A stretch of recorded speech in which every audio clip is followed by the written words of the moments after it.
نحمده ونصلي على رسوله الكريم اما بعد فقد قال الله تبارك وتعالى كما ورد في سورة الرحمن اعوذ بالله من الشيطان الرجيم بسم الله الرحمن الرحيم مرج البحرين يلتقيان بينهما برزخ لا يبغيان صدق الله العظيم رب اشرح لي صدري ويسر لي امري واحلل عقدة من لساني يفقهوا قولي اللهم ربنا الهمنا رشدنا واعذنا من شرور انفسنا اللهم ارنا الحق حقا وارزقنا اتباعه وارنا الباطل باطلا وارزقنا اجتنابه آمین یا رب العالمین۔ آپ کو یاد ہوگا کہ میں نے یہ عرض کیا تھا کہ 20ویں صدی عیسوی جسے ابھی ختم ہوئے 8 سال ہوئے ہیں، نواں سال شروع ہو گیا 21ویں کا، یہ سابقہ اور موجودہ دونوں مسلمان امتوں کی تاریخ کے ضمن میں ایک عجیب نقشہ پیش کرتی ہے۔ سابقہ امت یاد ہے نا، بنی اسرائیل۔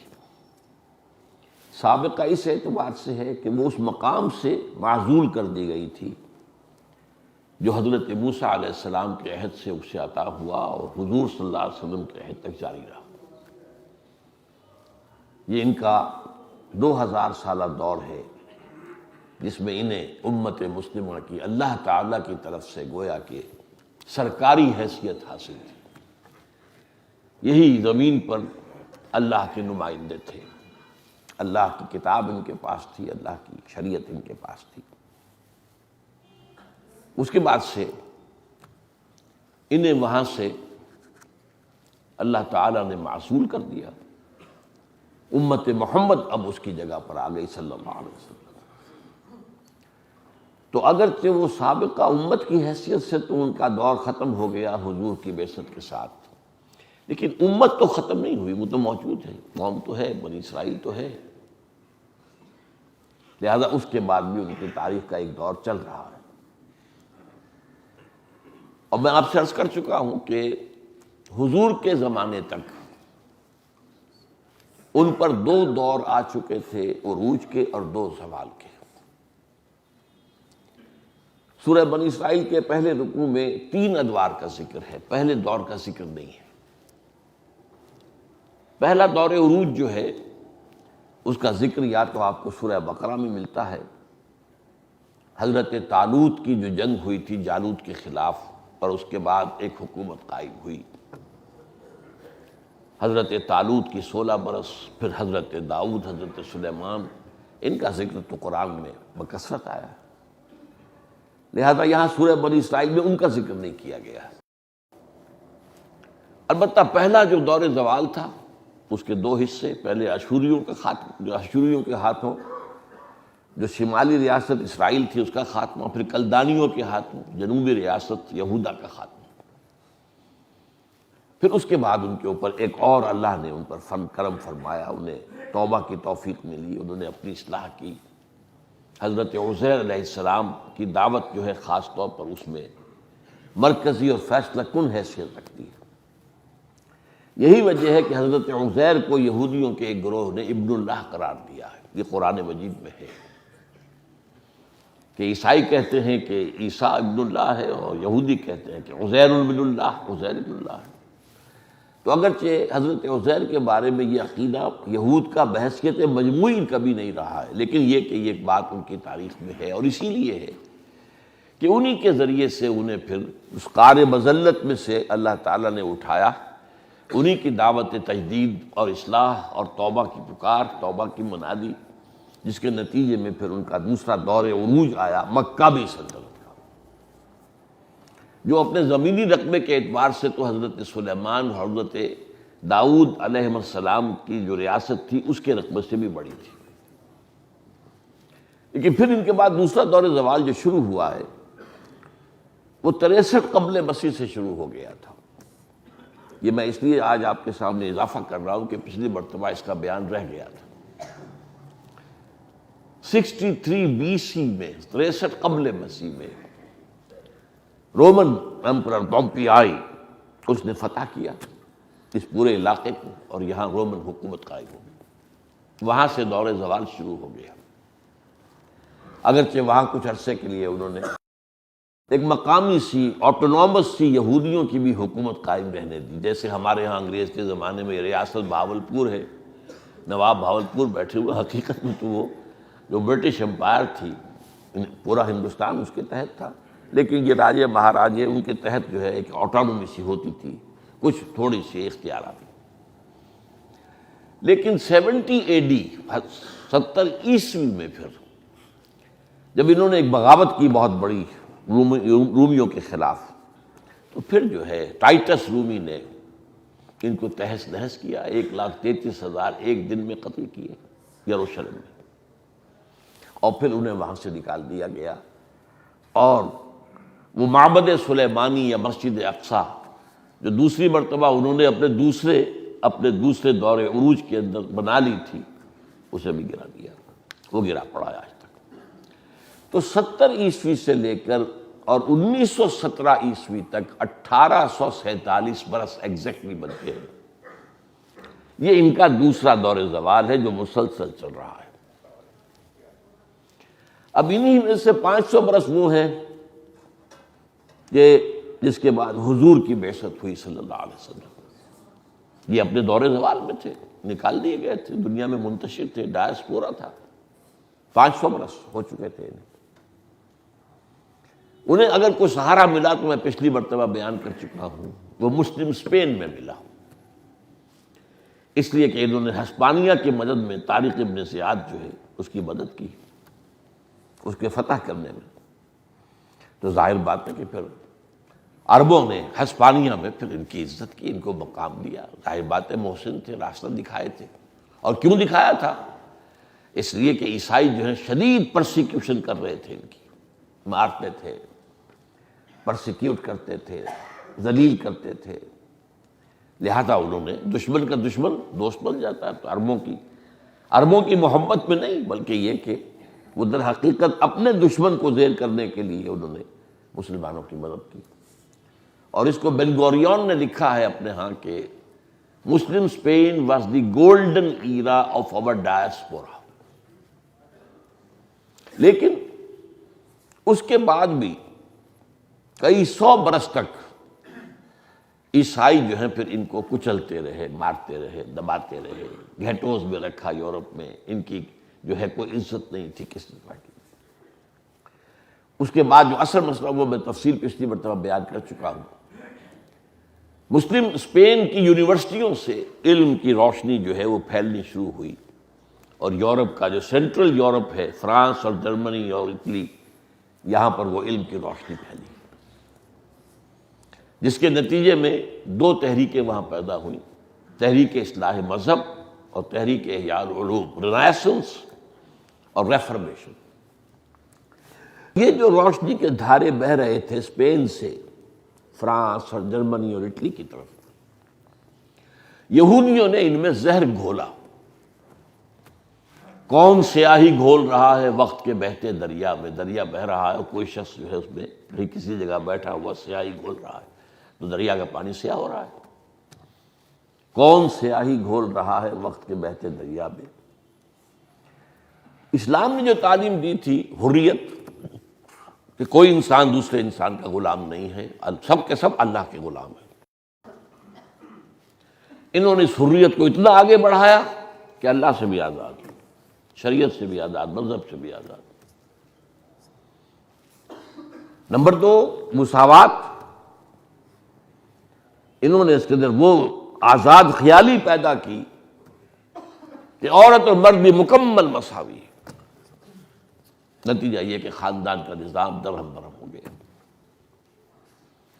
پھر انہوں نے جو عیسائیت کی تقسیم کروا لی، پوپ کے خلاف بغاوت کر کے میں پچھلی مرتبہ بیان کر چکا ہوں۔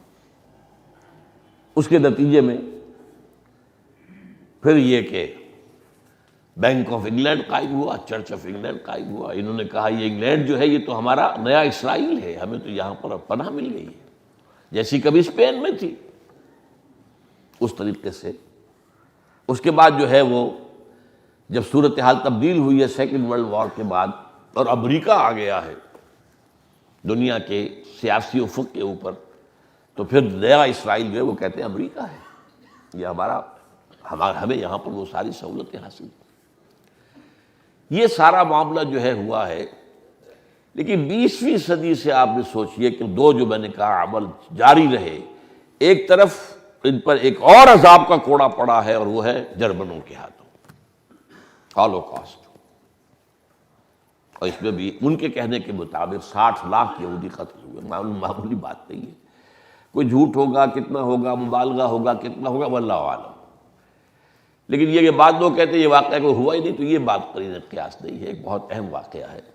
اس طریقے سے اتنا بڑا جھوٹ تاریخ کے بارے میں، اور اتنا پرانی تاریخ نہیں ہے، ابھی پچھلی صدی کی بات ہے نا۔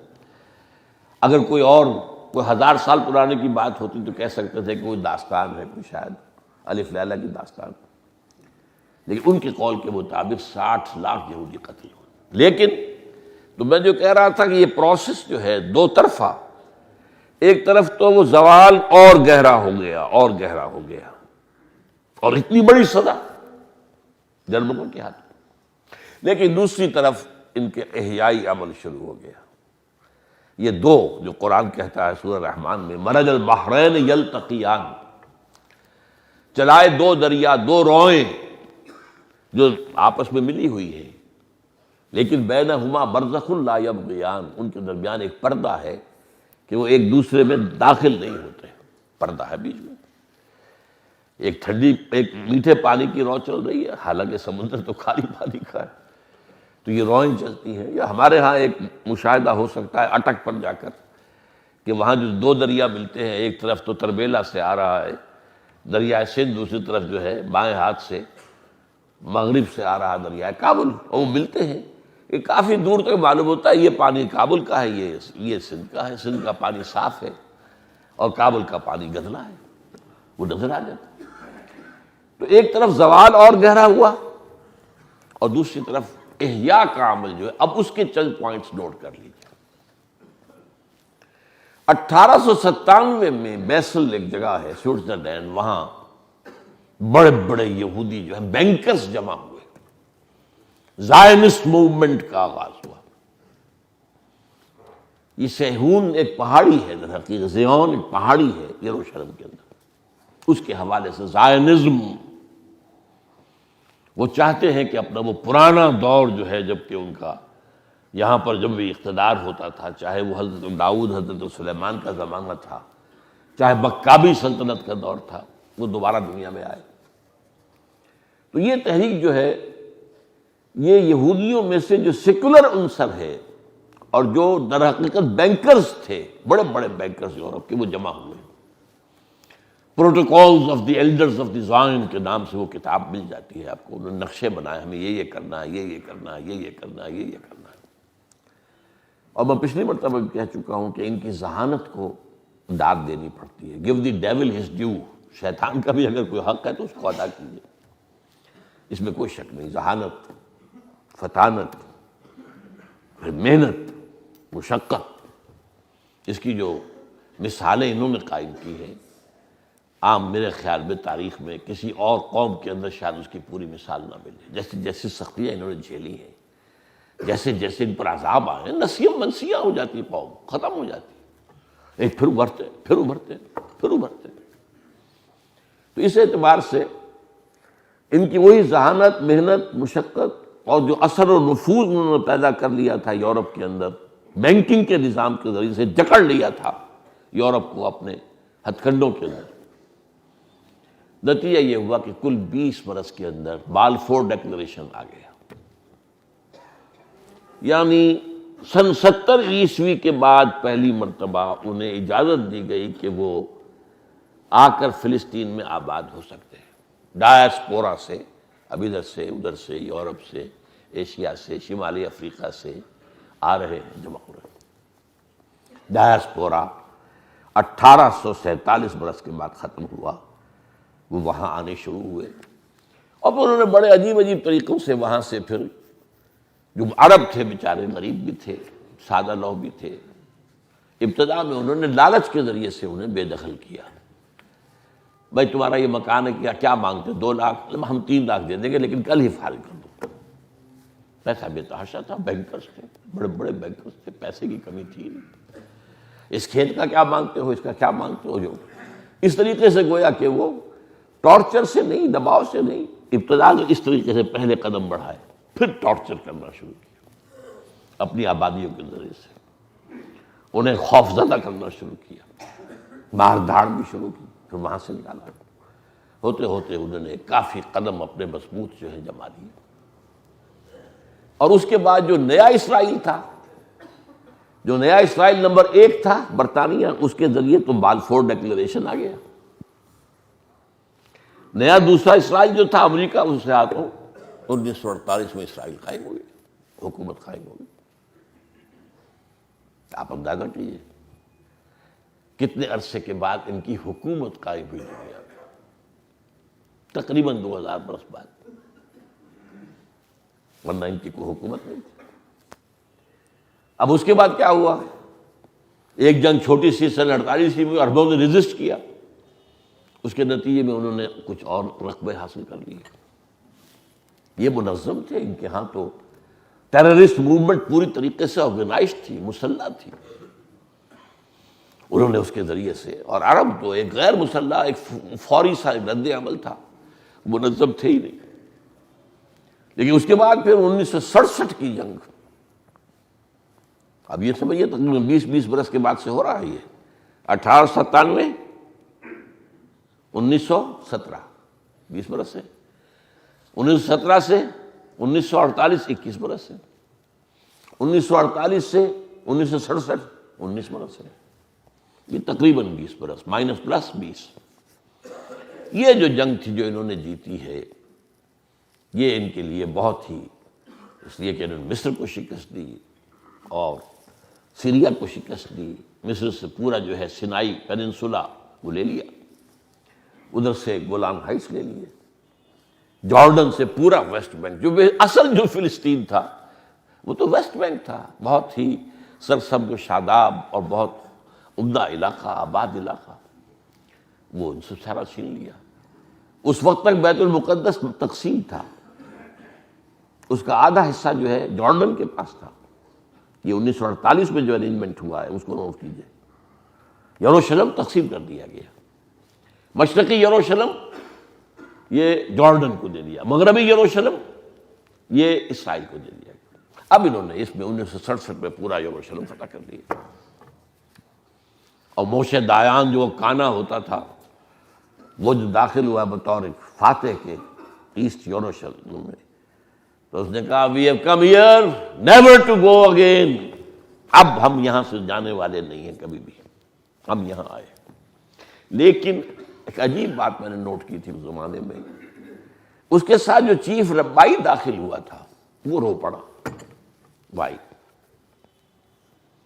اس نے کہا، الفاظ تھے اس کے، so this is the beginning of the end. معلوم ہوتا ہے کہ وہ اینڈ ٹائمز کے جو پیشن گوئیاں ہیں اب ان کا آغاز ہو گیا، کہ اس کے بعد جو ہمارا آخری زوال آنا ہے انہیں بات پتہ ہے انہیں. لیکن یہ ابھی مستقبل کی بات ہے.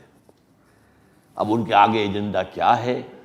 گریٹر اسرائیل بنانا ہے. کئی دفعہ میں نے آپ کو بتایا گریٹر اسرائیل بنانا ہے، اپنا 3rd ٹیمپل تعمیر کرنا ہے. اس کے لیے یہ مسجد اقصیٰ یہ گرانی ہے، اور یہ جو ہے ڈوم آف دی راک اس کو گرانا ہے. وہاں لا کر جو ہے اپنا 3rd ٹیمپل بنا کر اور اس میں لا کر تھرون آف ڈیوڈ رکھنا ہے. یہ ان کا ایجنڈا ہے. یہ تو ہے لوکل ایجنڈا، علاقائی، گریٹر اسرائیل اور construction of the 3rd temple, اور وہاں پر وہ تھرون آف ڈیوڈ جس پر آ کر ان کا مسیحا جس کے یہ منتظر ہیں وہ آ کر بیٹھے گا، پوری دنیا پر حکومت کرے گا. پوری دنیا پر حکومت ڈائریکٹ نہیں ہوگی، یہ ان کے ایجنڈے کا دوسرا حصہ ہے جو بین الاقوامی ہے، گلوبل ہے، کہ پوری دنیا کو ہم اپنے مالیاتی نظام کے شکنجے میں کس لیں گے. مالیاتی حکومت ہماری ہوگی۔ یہ سب world bank, I M F, globalization, TRIPS, یہ اور وہ، یہ سب کے سب اس کی تیاری ہے۔ پوری دنیا کو اپنے شکنجے میں، مالیاتی شکنجے میں کس لینا، یہ ہے گلوبل۔ ان کے نزدیک تو تمام انسان جو ہے، جو نان جیو ہے، وہ اصل میں انسان نہیں ہے، انسان مکمل نہیں ہے، وہ انسان کی شکل میں حیوان ہے۔ جنٹائلز یا گوئمز، یہ دو الفاظ وہ استعمال کرتے ہیں۔ اور حیوان کو ایکسپلائٹ کرنا، استعمال کرنا انسان کا حق ہے۔ لہذا آپ جیسے ٹانگے میں گھوڑے کو جوت لیتے ہیں اور ہل کے لیے آپ جو ہے بیل کو استعمال کرتے ہیں، بکری کا آپ گوشت کھاتے ہیں، تو یہ تو جانور تو پیدا کیے گئے تمہارے لیے، انسانوں کے لیے۔ اسی طریقے سے یہ انسان جو ہے، یہ حیوان ہیں، ان کو ایکسپلائٹ کرنا، انہیں دھوکہ دینا، ان سے فریب کرنا، چیٹنگ کرنا، ان کا مال چوری کرنا، ڈاکہ ڈالنا، جو بھی ہو، ایوری تھنگ از فیئر۔ لیس علینا فی الامیین سبیل، ان امیین کے بارے میں ہم پر اللہ کے ہاں کوئی جواب دہی ہوگی ہی نہیں کہ تم نے انہیں دھوکہ کیوں دیا تھا، تم نے ان کے ساتھ یہ ظلم کیوں کیا۔ اب جو چاہے ہم کریں ان کے ساتھ، یہ حیوان ہے۔ تو یہ ہے ان کا ایجنڈا۔ اب اس کے بارے میں تو میں پھر بعد میں عرض کروں گا، یہ اب مستقبل کی بات ہے کہ اس کے بعد ہونا کیا ہے۔ لیکن اب آئیے امت مسلمہ کی طرف۔ امت مسلمہ کا بھی دوسرا زوال جو ہے وہ خاصا طویل ہے۔ پہلا قدم کیا تھا؟ ہسپانیہ میں مسلمان کا اور اسلام کا خاتمہ۔ یہ and of the 15th century and beginning of this 16th century، 1492 میں آخری جو رہ گئی تھی، گرتے گرتے ہسپانیہ میں زوال آیا نا۔ جیسے کہ آپ کو معلوم ہے ہندوستان میں اب بڑی زبردست حکومت رہی ہے مغلوں کی، لیکن پھر یہ ہے کہ تقریباً 250 برس تو ان کی حکومت جو تھی وہ واقعی حکومت تھی، پھر اس کے بعد اس کا ڈکلائن ہے۔ تو بڑی عمارت کو گرتے ہوئے تو دیر لگتی ہے نا۔ اورنگزیب کے بعد کیا تھا؟ زوال تھا، مختلف طوائف الملوک کی پیدا ہو گئی، راجا مہاراجا، کو ہندو بھی نکل آئے، مسلمانوں علیحدہ علیحدہ ریاست، گرتے گرتے گرتے پھر آپ کو معلوم ہے 1857 نام نہاد تو ایک مغل جو ہے بادشاہ بیٹھا ہوا تھا بیچارہ ظفر، وہ جس کو کہا ہے کہ 2 گز زمین بھی مل نہ سکی، جس کے لیے جو ہے قبر کے لیے کوئے یار میں، وہ بہادر شاہ ظفر تھا۔ لیکن اس کی حکومت کہا جاتا تھا کہ وہ سلطنت شاہ عالم از لال قلعہ تا پالم، پالم یعنی چند میل کے فاصلے پر ایک جگہ تھی جہاں پر کہ دلی کا پہلا ہوائی اڈہ بنا تھا۔ جیسے ہمارے یہاں والٹن ایئرپورٹ کہلاتا تھا نا، یہ والٹن لاہور سے کتنا فاصلہ ہوگا اس کا، تو ایئرپورٹ بنا تھا، ایسے پالم ایئرپورٹ، بس وہاں تک تھا۔ تو اسی طریقے سے وہاں ہوا ہے کہ وہ ہمارے ہاں بھی زوال جو شروع ہوا ہے، تو وہ تو کافی پہلے شروع ہو چکا تھا، لیکن اس پر آخری سیل جو ہے وہ 1492 میں آخری جو ہماری حکومت تھی غرناطہ کی، گرناطہ، فال آف گرناطہ، سقوط گرناطہ 1492۔ اور ایک بات نوٹ کیجئے گا، 1992 میں اس کا جشن منایا گیا اسپین میں، لیکن نام نہیں لیا گیا کہ ہم اس کا جشن منا رہے ہیں۔ پہلی مرتبہ ورلڈ اولمپکس جو ہیں وہ وہاں رکھے گئے، نمبر 1۔ اور نمبر 2، تمام عرب ممالک کے لوگوں کو بلا کر بٹھایا گیا وہاں، پہلی مرتبہ اسرائیل کے سامنے، 1992 میڈرڈ۔ وہاں سے یہ پروسیس شروع ہوا جس کو یہ کہتے ہیں پیس ٹاکس، اور یہ اور وہ سب دھوکہ فریب، صرف یہ کہ ابھی وقت جو ہے they want to gain time, جو اپنا ایجنڈا ہے اس کے آغاز کرنے سے پہلے۔ یہ 500 برس کا انہوں نے در حقیقت جشن منایا تھا، 500 سالہ جشن، اور اس طرح سجایا گیا تھا اسپین کو جیسے دلہن کو آراستہ پراستہ کیا جاتا۔ بہرحال وہاں سے جو ہمارا عمل شروع ہوا تھا ڈکلائن کا، لیکن چونکہ وہاں سے یورپ میں جو پاور پوٹینشل ڈیولپ ہو گیا تھا، ظاہر بات ہے رینائسنس ہوئی، علوم پھیلے، سائنسز میں ترقی ہوئی، ٹیکنالوجی میں ترقی ہوئی، یہ سب یورپ ہی میں ہو رہا تھا نا، وہی ایک پیالہ تھا نا جس میں یہ سارا کچھ ہو رہا تھا، اس کے نتیجے میں پاور پوٹینشل ڈیولپ ہوا۔ اب طاقت تو ظاہر بات ہے کہ پھیلتی ہے، طاقت اپنی جگہ تو نہیں رہتی۔ ان کے پاس جو مشرق کی طرف پھیلنے کا راستہ نہیں تھا، اس لیے کہ سلطنت عثمانیہ کھڑی ہوئی تھی، sentinel of the Muslim world, یہ سنتری کھڑا ہوا ہے۔ شمالی افریقہ کیسے جائیں؟ ایشیا کی طرف کیسے بڑھیں؟ راستے میں تو بہت بڑی چٹان سلطنت عثمانیہ کی. لہذا نکلے کہاں سے ہیں یہ آپ کو معلوم ہے.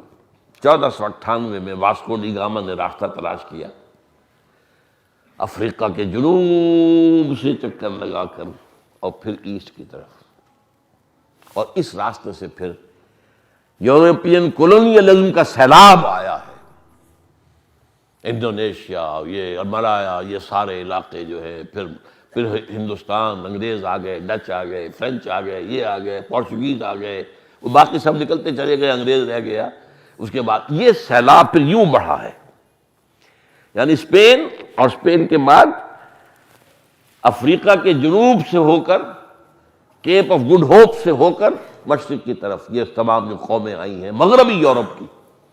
یہ میں آپ کو بتا چکا ہوں، یہودیوں پر جو آیا تھا یورپین عذاب وہ مشرقی یورپ کی قوموں سے آیا تھا، گریکس اینڈ رومنس، لیکن یہ آیا ہے مغربی. اور اس کا نتیجہ جو ہے، اس کا کلائمیکس کیا تھا؟ اتنے عرصے میں اب ظاہر بات ہر کمال راز حوالے، اب سلطنت عثمانیہ بھی کمزور ہو چکی تھی. آخر جیسے ہر انسان پر بڑھاپا آتا ہے، اس نے کئی 100 برس بڑے دبدبے کے ساتھ عثمانی ترکوں نے حکومت کی ہے. 400 برس تک خلافت ان کے پاس رہی ہے مسلمانوں کی، بڑی زبردست حکومت. یہ جو امپائر تھی، آٹومان امپائر، ایسی تھی جیسے کبھی رومن امپائر ہوتی تھی، اس کی ہم پلہ بلکہ اس سے زائد تھی. بہرحال اب یہ بھی بیمار ہو چکی تھی. اس بیماری کے نتیجے میں پھر آخری جو اختتام ہوا ہے عالم اسلام کو فتح کرنے کا، وہ پہلی جنگ عظیم پچھلی صدی کی، جس کے بعد سلطنت عثمانیہ نسیم منسیہ کہاں ہوتی تھی پتہ ہی نہیں. وہ ایک چھوٹا سا ملک ترکی رہ گیا بس، باقی گئی. وہ جو کچھ ہوا اس کا پروسیس کیا تھا، کس طریقے سے کیا، سارا ذہن یہود کا تھا. یہودیوں نے پورا زور لگایا تھا سلطان عبد الحمید خان کو کہ آپ جو چاہیں ہم سے لے لیں، آپ کے سارے قرضے معاف کروا دیں گے. وہ گردن تک قرضے میں تھا سلطان عبد الحمید. ڈکلائن ہوا تھا، زوال تھا، خرچے بہت تھے، عیش بہت تھے، محل بن رہے ہیں، یہ ہو رہا ہے. یہ نہیں دیکھا جا رہا کہ ہم اپنے پاؤں جو ہے چادر جتنی ہے اتنی ہی پاؤں پھیلائے. تو قرضوں تلے دبے ہوئے. اب زوال جو ہوتا ہے، جیسے بڑھاپا آیا تو ہر طرح کی بیماریاں بڑھاپے میں آ کر زور کرتی. تو ان کو رشوت دی گئی کہ آپ کے سارے قرضے معاف کر دیں گے، یہ کر دیں گے، وہ کر دیں گے، یہ کر دیں گے، وہ کر دیں گے، آپ ہمیں فلسطین میں آباد ہونے کی اجازت دے دیجیے. وہ اجازت جس کی نفی کی گئی تھی اس معاہدے میں جو حضرت عمر کا ہوا تھا یروشلم کے عیسائیوں کے ساتھ. یروشلم کے عیسائیوں نے ہینڈ اوور کیا تھا یروشلم کو حضرت عمر کو بغیر جنگ کے. وہ ایک لمبی بات ہو جائے گی، اس کا پس منظر کیا، بہت ہماری تاریخ کا خوبصورت واقعہ ہے. لیکن اس میں انہوں نے یہ شرط لگا دی تھی کہ آپ یہاں پر یہودیوں کو آباد نہیں ہونے دیں گے. وہی جو ان کی دشمنی چلی آ رہی تھی عیسائیوں کی، یہ حضرت عمر کے معاہدے میں تھا.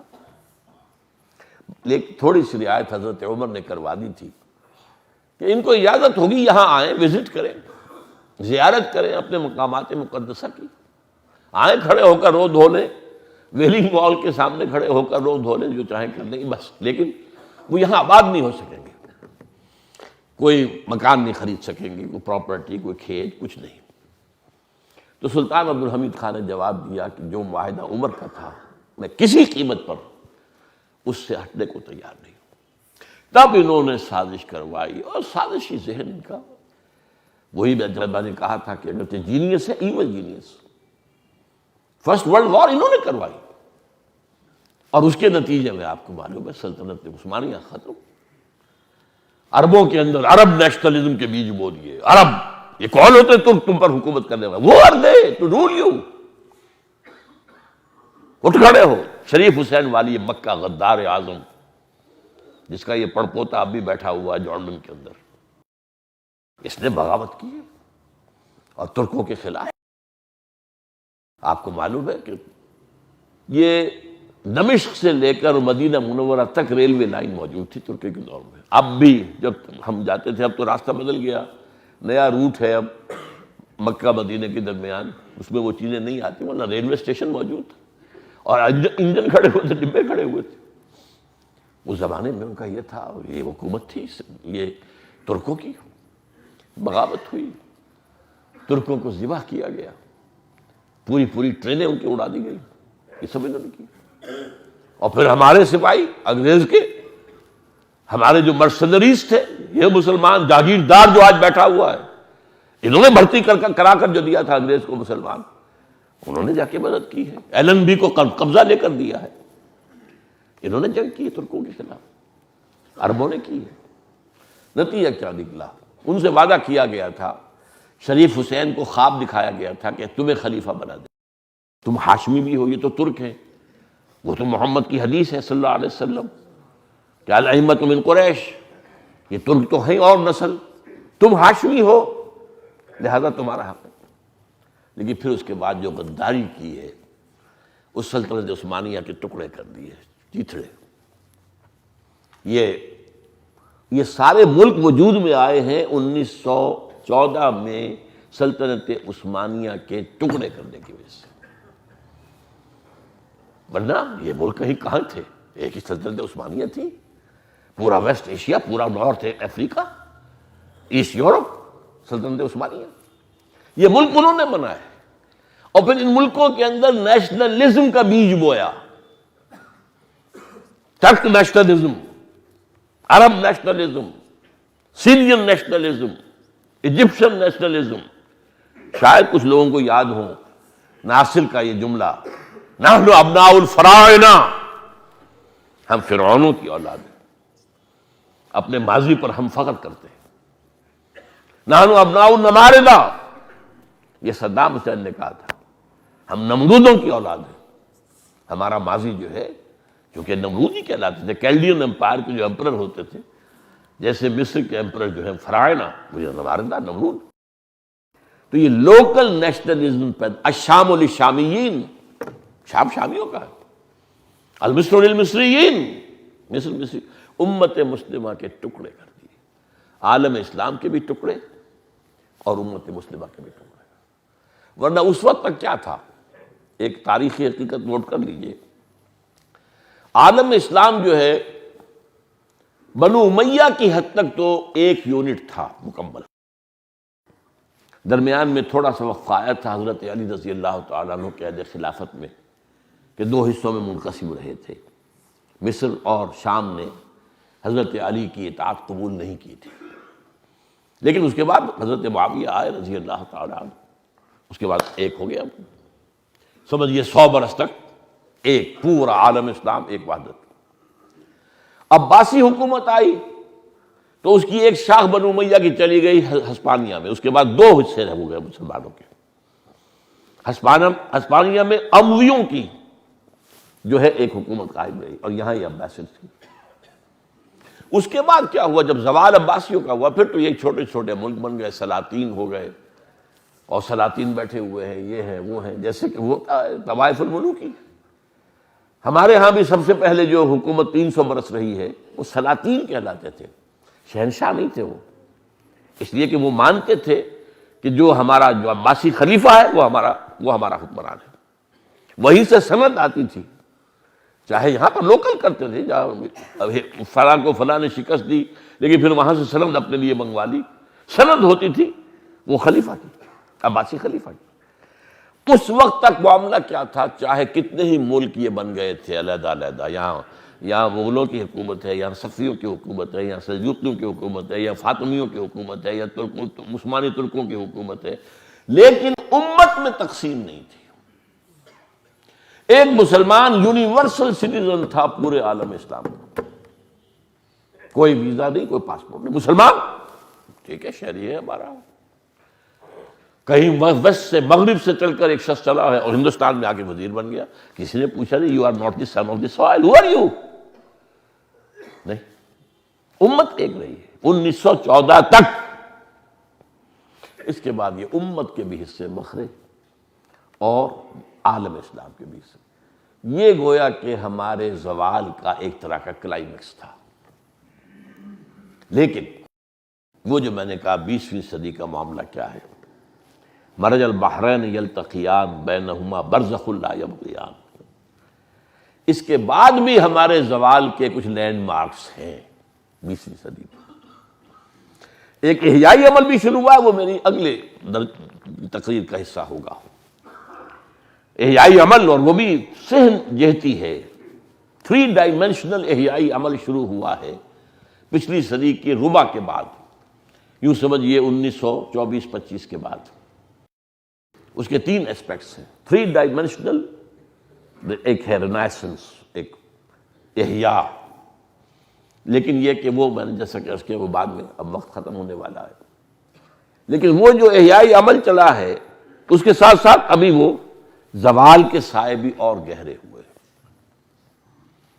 سب سے پہلا لینڈ مارک بڑا ہمارے زوال کا، وہ میں ذکر کر چکا ہوں، 6 Days War of 1967، 6 دن کی جنگ تھی، اور 3 ملک، مصر بہت بڑا ملک، بہت بڑی فوج، شام بڑا ملک، ادھر اردن، تینوں کو شکست فاش۔ ایسی ذلت، ایسی ذلت، ایسی ذلت جو تاریخ اسلامی میں شاید کہیں آپ کو نظر نہ آئے۔ کہا جاتا ہے کہ میزائل رکھے رہ گئے، ان کے صرف ٹریگر دبانے والے نہیں، چھوڑ کے اپنے جوتے ووتے مصری بھاگ گئے۔ اتنی بڑی شکست ہوئی تھی مصر کی، اپنے مورچوں سے بھاگ گئے، جوتے چھوڑ کر بھاگ گئے۔ یہ ساری چیزیں آئی تھی، پورا سینائی پیننسولا 6 دن میں، پورا کا پورا اتنا بڑا علاقہ، اس غازہ سمیت۔ یہ غازہ اس وقت جو ہے مصر کا حصہ تھا۔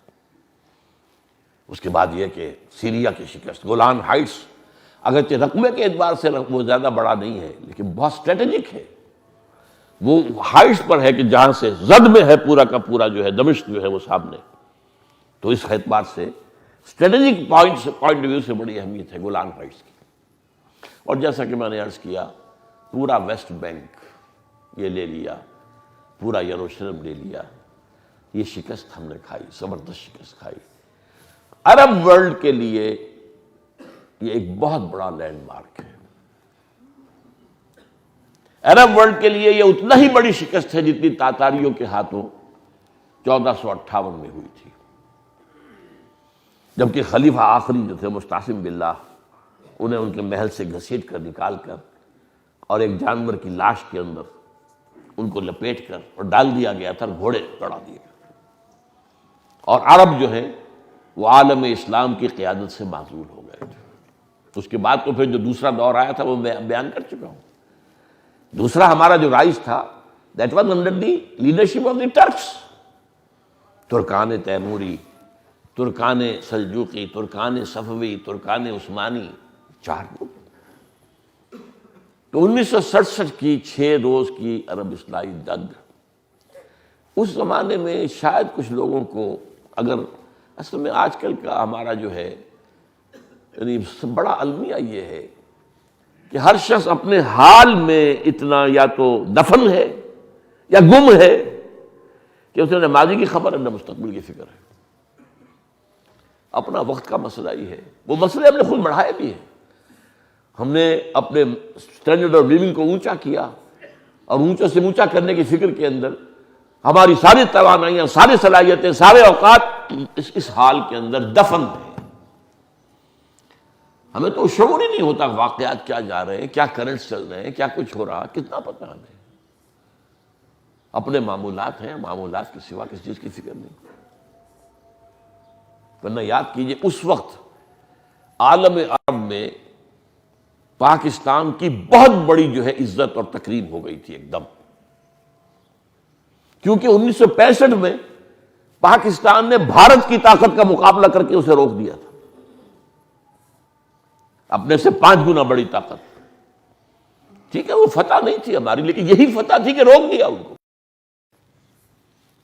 دفاع کر لیا اس کی عزت پاکستان کی۔ اور خاص طور پر 1967 میں جو عربوں کی ذلت ہوئی ہے تو ظاہر بات ہے اس کے حوالے سے اور پاکستان کا مقام اونچا ہو گیا۔ کہ یہی ایک قوم ہے، یہی ایک ملک ہے۔ ہمارا تو حال جو ہوا وہ ہم نے دیکھ لیا چھ روزہ جنگ کے اندر۔ عرب تو کھوکھلے ہیں، جانے نہیں، لیکن پاکستان واقعتاً یہ ہے کہ انہوں نے کر کے دکھایا ہے، بھارت کا مقابلہ کیا ہے، بھارت کا حملہ روکا ہے۔ اور جو اتنا یقینی تھا بھارت کے لیے فتح کر لینا لاہور کو، کہ بی بی سی میں ٹیلی ویژن پر دکھا دیا گیا فال آف لاہور۔ ہماری کوئی یہ واگا کے آس پاس سے جہاں کچھ فوجیں ان کی آگے بڑھ کے آ گئی تھی، کیونکہ ریزسٹنس کوئی تھی نہیں، پھر وہ اس چکر میں پڑ گئے کہ یہ معاملہ کیا، کوئی ریزسٹنس ہی نہیں ہے، کوئی مقابلہ ہی نہیں ہو رہا ہے، کوئی ہمیں روکنے والا ہے ہی نہیں۔ ہمیں خیال ہی نہیں تھا کہ ادھر سے حملہ ہو جائے گا۔